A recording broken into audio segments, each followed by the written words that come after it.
because there's such a protectiveness and sensitivity around all of these characters because of how much they mean to the fans and what they all represent and what their lives represent, right? To us all.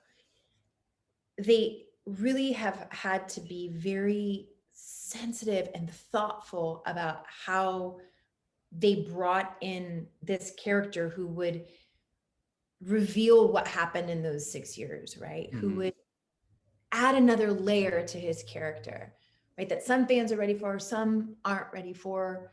But like now that the show is like winding down, it just, I think that for the writers, I don't want to speak for them, but it was like this natural progression that they wanted to at least explore. And I think it sets up so much for Daryl as this last season comes in. You know, it adds this whole other dimension that is going to be so fun for everybody, I think.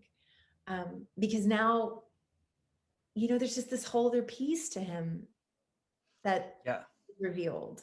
Like, at least when I started the show, like, you know, he was like a teenagery kid. Like, he wasn't a man yet.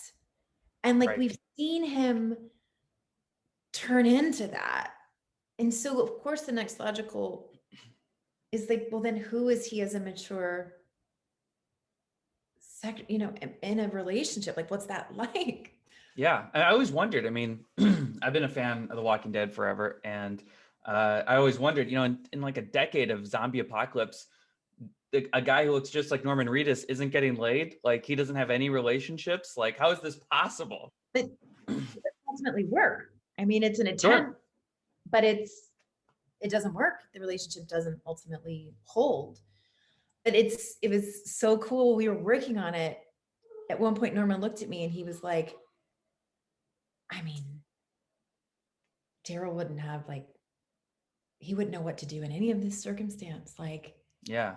And I was like, right. So if we're looking at this story as actors trying to tell the story, trying to fill it, it was like, well, I guess Leah would have been like the dominant one. Like, let's do this. Let's do this. Let's do it.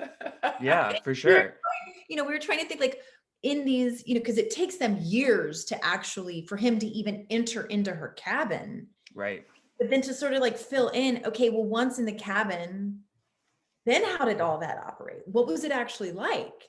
We don't really know, and it's not really revealed in the episode. I'm still not really sure what it would have been like,